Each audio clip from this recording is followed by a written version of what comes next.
Hello, this is the RPG Crawler, and welcome to another Indie Game Friday, where each week I take a look at a different independent computer role-playing game. This week I am taking a look at a very simple, relatively short dungeon crawler. Developed and published by Sardinha Studios, Dungeon of Trials was released on Steam on June 25th, 2020. Dungeon of Trials is an extremely simple, somewhat brief dungeon crawler with a focus on base building over individual hero advancement. In fact, you don't advance your characters directly at all, but rather, any upgrades that they get are purely driven by buying new accommodations at the guild hall, with the characters themselves being rather disposable. In terms of plot, there are magical caverns surrounding the region of Sardonia, created as a sort of test for heroes. People who venture into the place can't die, but are instead returned to the world above when they do. As a new guildmaster of Sardonia Adventurers Guild, you assemble teams of heroes and send them out into the dungeon to collect the treasure within.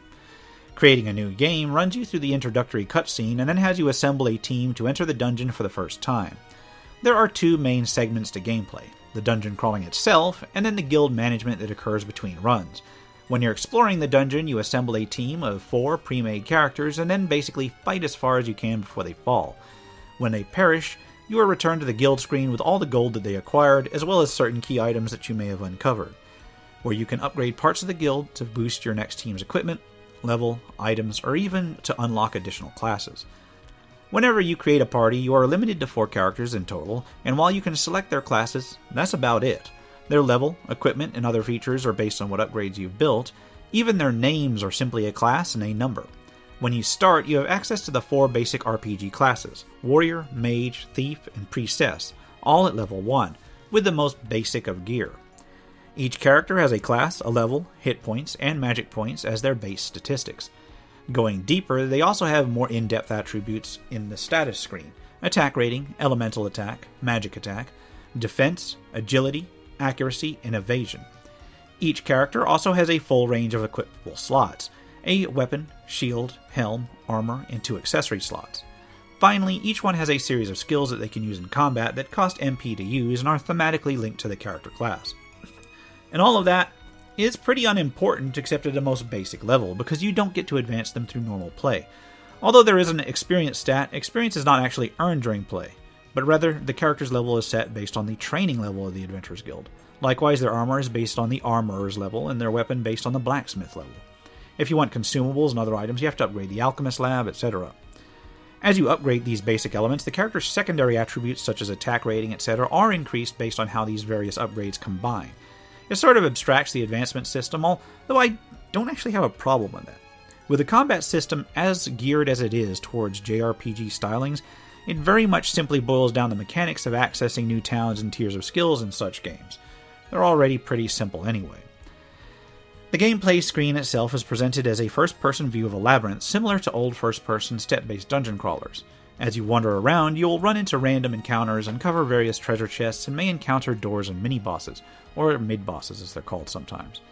Since there's no experience mechanic, defeating random encounters only really serves to accumulate gold, although that is as valuable as experience in other games, since it's used to upgrade the Adventurers Guild. During combat, you are presented with a display of the enemies that you face. Each floor has a very limited pool of enemies from which to assemble combat encounters. The combat itself is a pretty standard JRPG-style turn-based affair. At the start of each round, you may select an action with each character: attack, defend, use a skill, use an item, or try to escape, unless you're fighting a boss. If you attack, use some items, or use a skill, you then have to select a target, either another character or among the enemies, depending on what you're using. The combat round then carries out with a bit of a randomized turn order. If your party is entirely defeated during a combat, you return back to the Adventurer Guild. This is the only way to return, so at that point, each party is probably going to get wiped out. It should be noted that status effects can persist between battles, so if you get poisoned, be prepared to cure it, or you'll have to take a damage as you're wandering around the labyrinth, and eventually, just end up with 1 hit point at your next encounter. While random encounters are just that, random, the bosses are actually static, usually situated around a really obvious item in the maze, and must be defeated in order to proceed most times. Fortunately, once they are defeated, they are gone in future runs. At least the first floor's bosses unlock a shortcut that allows access to later floors. I wish the later bosses would as well. As far as that goes, there's only about 5 floors in the initial release of the game, each with its own theme, although the dev has stated that there are plans to add more. Each run in the dungeon will start at the very beginning of the first floor, so there can be a little bit of trudging to get back to where you were if you're particularly deep in the dungeon. Fortunately, once fully unlocked, each floor is relatively short, and you can run from most random encounters unless you feel like grinding for gold. Now, you will get unlucky from time to time and get blocked, but most of them you can simply run until you actually escape. Between dungeon runs, you receive a gold total that you acquired the last time to improve the guild. There are 5 sections of the guild to improve. The training room improves the level of any characters that enter the dungeon. This increases not only their basic stats, but gives them access to additional skills. Accommodations increase your choice of character classes to start each dungeon run with. Each level adds an additional couple of classes to your choice, each of which has its own skill and attack path, starting with the monk and the druidess. The alchemy lab concocts various consumables. Upgrading the alchemy lab gives you a new potion for each level, and you start the dungeon with a set number of these potions on each run. These potions are then useful to save a party slot, for instance. Taking antidotes instead of having to bring a druidess along can, let you use another class instead. The blacksmith and armor are separate but do similar things. The blacksmith improves the quality of all of the party's weapons, and the armor increases the level of all of their defensive armor.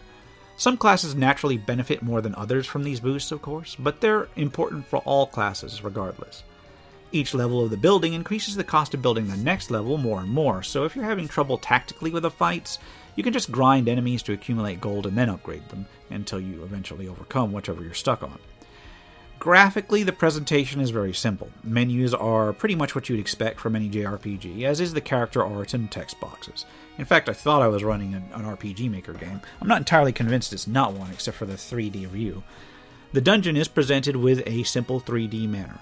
I'm not a big fan of the presentation of the dungeon, actually, because the corridor widths vary so much that the perspective seems a little bit off, and the step-based movement seems a little bit too narrow for a lot of things. This can make it a little bit of a chore to center yourself on chests or doors to open them, and make some corridors look much larger even than they are, which is a shame because most of them are very plain. You can actually engage a sprint to allow you to traverse some of the long corridors relatively swiftly. The map design is also somewhat poor overall. The maps are only barely labyrinthine and pretty small overall, disregarding how huge the actual corridors and rooms can be comparatively. It does the job, but if you're looking for the sorts of complex maps with secret rooms and such that old school dungeon crawlers have, you're not going to find them here. Supposedly there are plans to add to that as well, but who knows. So the gameplay loop is pretty simple. You alternate from dungeon run to base upgrade and then back. The lack of finding loot and individual advancement can be a little bit disappointing if you're into that, but due to the game being modeled on JRPG stylings, it's not as much of a loss as it seems, especially considering the deep customization of games like Wizardry and such. It's like an entirely different theme. For what it is, the game is pretty entertaining, although it is brief. I can't imagine it taking more than an afternoon or two to complete, even at the best of times. The combat is engaging, and debuffs make a serious dent in monster effectiveness, so particular combinations of characters can be impressive against certain enemies. The combat is engaging enough, in fact, that I'm actually kind of disappointed that you can get by most of it just by running away. I will say that at least one level had enough trickery in the map design to give me pause and take me a little bit to figure out, so although the map design is poor overall, it can be interesting from time to time. All in all, Dungeon of Trials mostly goes onto my recommended pile simply because of its price point. It's just a few bucks, and it's a dungeon crawler that can occupy an afternoon and provide some amusement. If it was any more expensive, I probably would not recommend it at all. Now, I wouldn't go out of my way to get it even as is, but if you can grab it on sale or just want to take a cruise around some JRPG dungeon crawling without a huge amount of time investment, then it suits its purpose fair enough. Interestingly enough, there is another indie game called Dungeon of Trials that I should really take a look at sometime as well. And on that note, I'm going to call it here. This has been the RPG Crawler with Indie Game Friday Dungeon of Trials. If you like what you've seen, remember to leave a like, comment if you got any feedback, and subscribe for more RPG content, both tabletop and computer. Until next time, take care and goodbye.